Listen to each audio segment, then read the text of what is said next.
मैं रंजीत कुमार। आज मैं नॉलेज सर के यूट्यूब चैनल पे केमिस्ट्री के प्रश्नों को सॉल्व करते हुए आपके बीच रख रहा हूँ।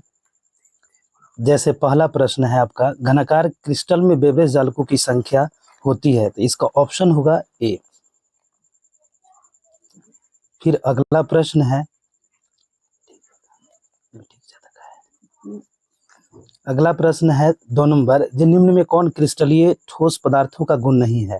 तो जितने भी क्रिस्टलीय ठोस पदार्थ होते हैं उनके विभिन्न दिशाओं में समान गुण नहीं होता है।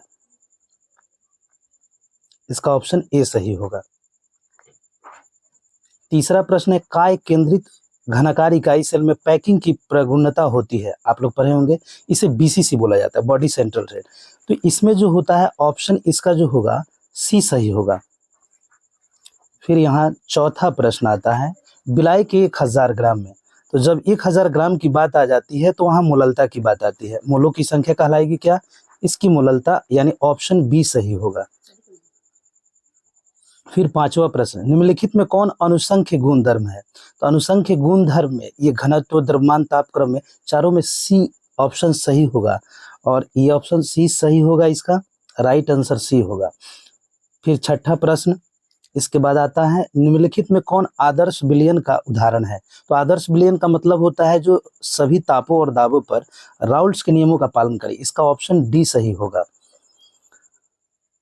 उसके बाद सातवां प्रश्न आता है, 25 डिग्री सेल्सियस ताप पर निम्नलिखित में किसके 0.1 मोलर घोल का प्रासरणी दाब सबसे अधिक होता है। तो ये होता है आपके कैल्शियम क्लोराइड का।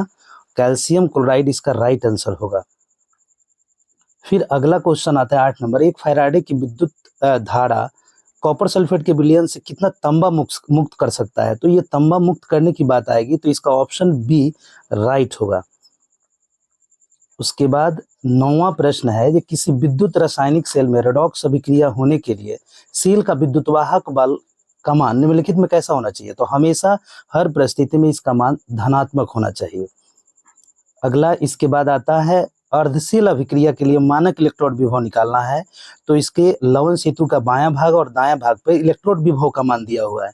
तो इन दोनों को हम करते क्या हैं, तो हम राइट साइड से मेरे लेफ्ट साइड को लेकर के जोड़ देते हैं, और दोनों वैल्यू को जोड़ने के बाद ये ऑप्शन इसका डी सही आता है। उसके बाद अगला प्रश्न आता है आपका, जंग क्या है। तो जंग हाइड्रेट फेरिक ऑक्साइड को कहते हैं, क्योंकि इसका यही रासायनिक नाम होता है। ऑप्शन डी इसका सही होगा। उसके बाद अगला प्रश्न है 12 नंबर, लवण सेतु, साल्ट ब्रिज जिसे कहते हैं, इसमें मूलतः रूप में किस यौगिक का उपयोग करते हैं। तो याद रखिएगा, पोटेशियम क्लोराइड इसका राइट आंसर होता है। उसके बाद आता है, किसी रासायनिक अभिक्रिया का वेग स्थिरांक निम्न में से किस पर निर्भर करता है। तो उसकी प्रकृति पर भी और तापक्रम पर भी निर्भर करता है। तो इसमें राइट आंसर होगा आपका तापक्रम। उसके बाद अगला क्वेश्चन आता है, किसी रासायनिक अभिक्रिया की दर की इकाई होती है, उसके रेट की इकाई क्या होता है, ये देखेंगे। तो ये ऑप्शन इसका जो होता है सी सही होता है, मोल प्रति लीटर प्रति सेकंड होता है। उसके बाद अगला प्रश्न होता है हमारा 15 नंबर, निम्न में भिन्नांक हो सकता है। तो अभिक्रिया की कोटि पूर्णांक और भिन्नांक दोनों होती है, लेकिन अणुकता केवल पूर्णांक होता है, यानी इसका ऑप्शन जो होगा ये सही होगा। उसके बाद अगला प्रश्न आता है 16 नंबर, विद्युत क्षेत्र के प्रभाव से कोलाइडी कणों का गमन क्या कहलाएगा। तो कोलाइडी कण गमन करेंगे उसे हम लोग वैद्युत कण संचलन के नाम से जानते हैं। इसका राइट आंसर डी होगा। उसके बाद आगे की ओर हम लोग बढ़ते हैं। 17 नंबर, भौतिक अधिशोषण किस प्रकार का बल कार्य करता है। तो भौतिक अधिशोषण में वांडर वाल्स जो होता है कमजोर बल कार्य करता है, यानी इसका राइट आंसर होगा आपका सी। इसके बाद फिर आगे बढ़ते हैं 17 के बाद 18 नंबर, एंजाइम क्या होते हैं। तो एंजाइम तो सभी आप देखे भी होंगे, जाने भी होंगे। इसका आंसर ऑप्शन होगा सी, प्रोटीन होते हैं। उसके बाद आता है क्या, जो वह पदार्थ जो जल का पृष्ठ तनाव कम कर दे, वो आपका पृष्ठ सक्रिय कारक होता है, जो जल के सरफेस टेंशन को कम कर देता है। उसके बाद आगे की ओर आते हैं। अगला प्रश्न है, निम्न में कौन लायोफिलिक कोलाइड नहीं है। लायोफिलिक कोलाइड आपका दूध है, गोंद है और खून है। कोहड़ा इसका राइट आंसर होगा, जो लायोफिलिक कोलाइड नहीं है। फिर आगे की ओर आते हैं, अयस्क के प्रगलन में गालक का कार्य क्या होता है?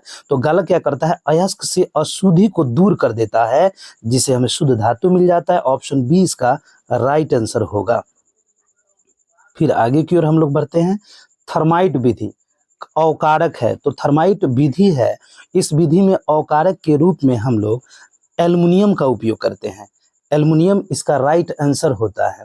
उसके बाद आगे की ओर हम लोग बढ़ते हैं, फिर आपके 23 नंबर क्वेश्चन पे। 23 नंबर क्वेश्चन कहता है, कॉपर धातु का निष्कर्षण निम्नलिखित में से किस अयस्क से होगा? तो कॉपर के सभी अयस्क हैं, क्यूपराइट है, कॉपर ग्लास है, कॉपर पायराइट है, लेकिन सबसे कम खर्च में कॉपर पायराइट से कॉपर का निष्कर्षण हम लोग करते हैं। ऑप्शन बी सही इसका होगा। फिर आगे बढ़ते हैं, 24 नंबर, निम्न में कौन सी धातु उसके अयस्क की अभिक्रिया सोडियम साइनाइड के विलयन से कराकर प्राप्त की जाती है? तो इसमें चांदी और सोना दो ऐसे धातु होते हैं जो सोडियम साइनाइड के विलयन से अलग करके आराम से प्राप्त किए जाते हैं। तो इसका ऑप्शन सी सही होगा, चांदी इसका राइट आंसर होगा।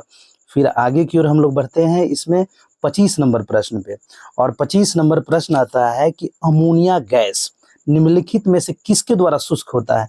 तो ये आप सब जानते हैं, कैल्शियम ऑक्साइड, जिसे हम लोग यहाँ पे इसका अनुसूत्र होता है CaO। या ऑप्शन डी सही होगा इसका। आगे की ओर फिर हम बढ़ते हैं, फास्फोरस अणु का सूत्र है, तो फास्फोरस आपका बहुपरमाणु अणु है, इसका आंसर हो सकता है होगा पूर्णतः ऑप्शन डी P4 कहते हैं इसको हम लोग। फिर आगे बढ़ते हैं, निम्नलिखित में कौन सबसे कम वाष्पशील है? तो ये सब वर्ग 16 के हाइड्राइड हैं। अब इनमें देखा जाए तो ऑप्शन डी इसका राइट आंसर होगा। फिर आगे की ओर हम लोग बढ़ते हैं, निम्नलिखित में कौन हाइड्रोजन बंधन नहीं बनाता है? तो आप जानते हैं हाइड्रोजन बंधन का निर्माण 3 तत्व करते हैं, फ्लोरीन करता है,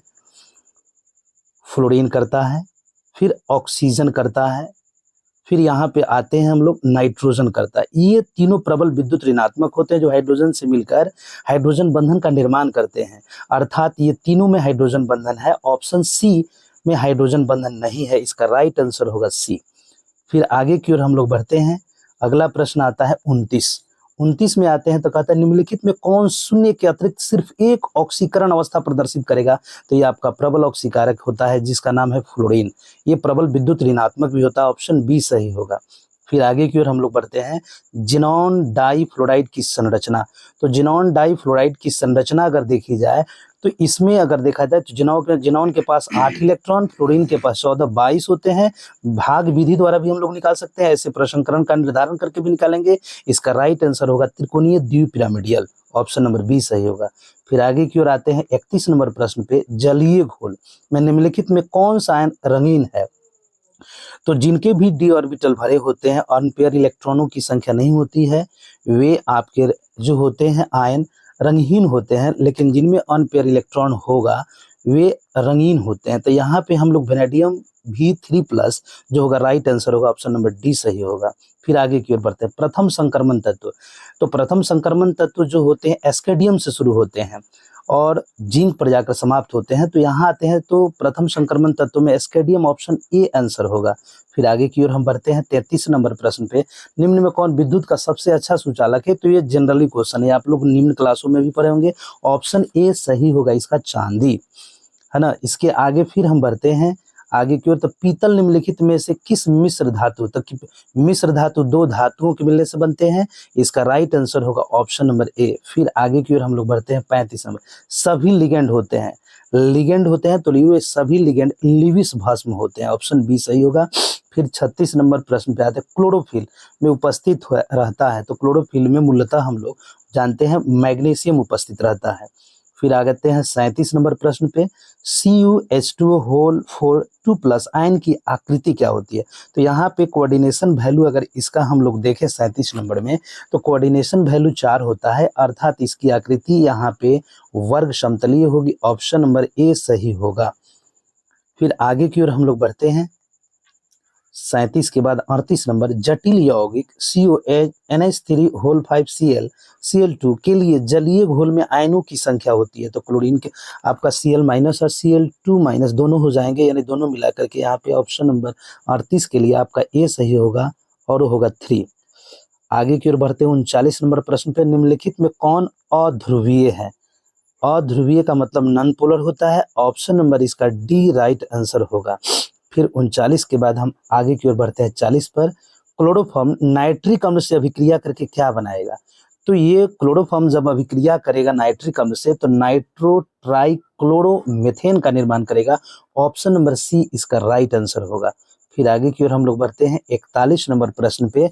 तो 41 नंबर प्रश्न जो है आपका ये हेलो एल्केन से बना हुआ है। इसमें जो होता है हम कार्बन की श्रृंखला पर ध्यान देंगे और इसका नामकरण करेंगे। तो नामकरण करेंगे तो इसका राइट आंसर होगा 2 ब्रोमो 2 मेथिल प्रोपेन, यानी ऑप्शन नंबर आपका सी राइट आंसर होगा। फिर आगे की ओर हम लोग बढ़ते हैं 42 नंबर प्रश्न पे।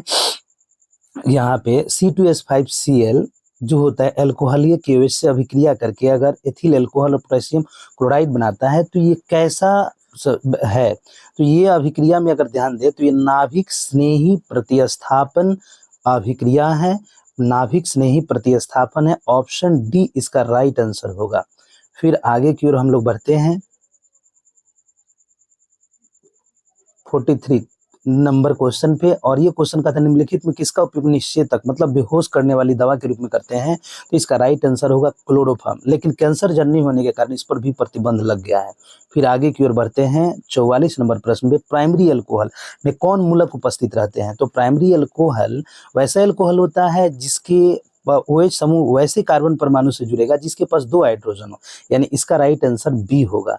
आगे की ओर बढ़ते हैं 45 नंबर प्रश्न पे, और 45 नंबर प्रश्न कहता है ना, ये आपका एथिल अल्कोहल है और ये आपका डाइमेथिल ईथर है। इसमें ईथर क्रियाशील समूह है, इसमें अल्कोहल है, यानी ये क्रियाशील समअवयवी हैं। फिर आगे की ओर बढ़ते हैं हम लोग। बड़े पैमाने पर मेथिल अल्कोहल बनाया जाता है तो ये सब जानते हैं पाइरोलिग्नियस अम्ल द्वारा बनाया जाता है। ऑप्शन ए सही होगा।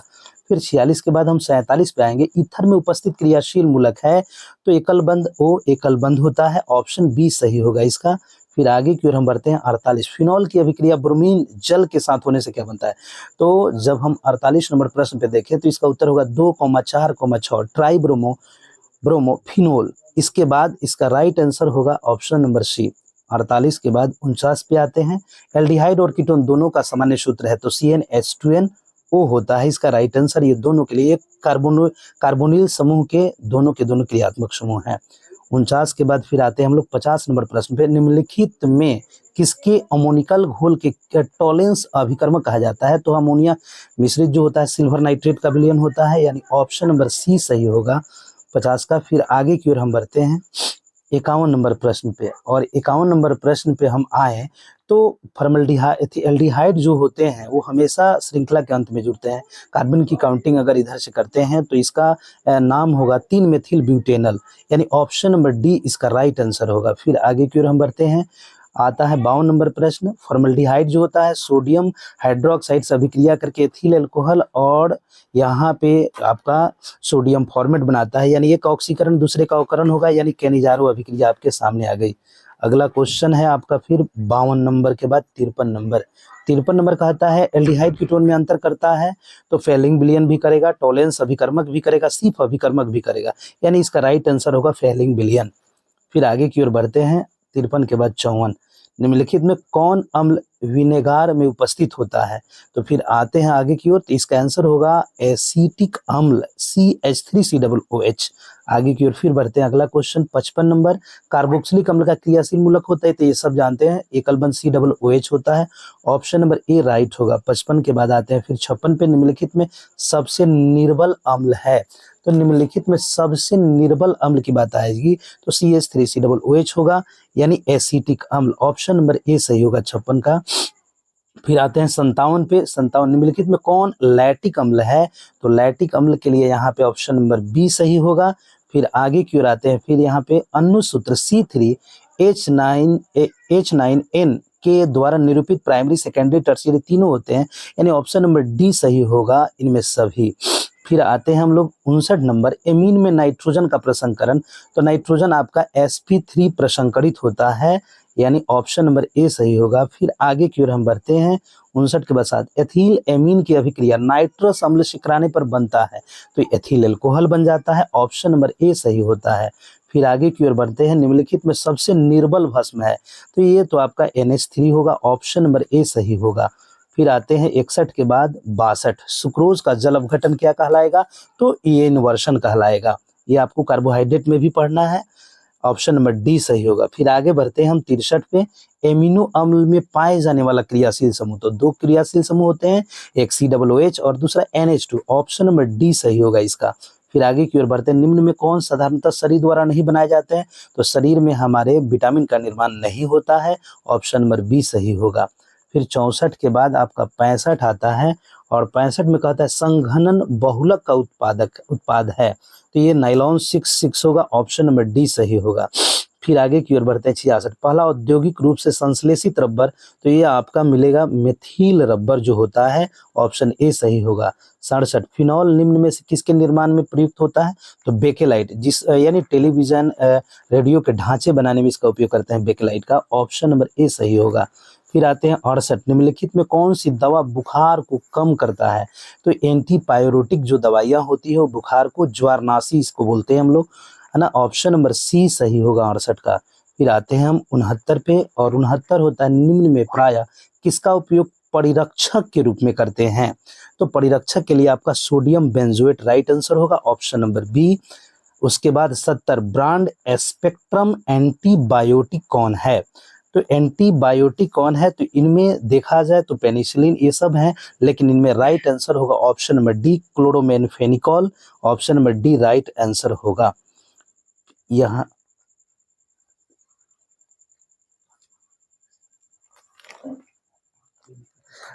इसके बाद अगर इसके अलावा भी अगर कोई दिक्कत हो रसायन विज्ञान में तो आप कमेंट कर सकते हैं। सब्जेक्टिव क्वेश्चन ऐसे देखा जाए तो जितना मैं क्लासरूम में सब्जेक्टिव क्वेश्चन गेस करके बच्चों को दिया था हूबहू वही प्रश्न आए हैं। कल मैं कोशिश करूंगा कि सब्जेक्टिव आप लोग के बीच ला करके दे दूं, अपना नोट्स भी शेयर करूं ताकि आप लोग देख लीजिए नोट्स से कैसे क्वेश्चन बनाए जाते हैं और बनाने से कैसे सारे प्रश्न हूबहू मिल रहे हैं परीक्षा में। धन्यवाद।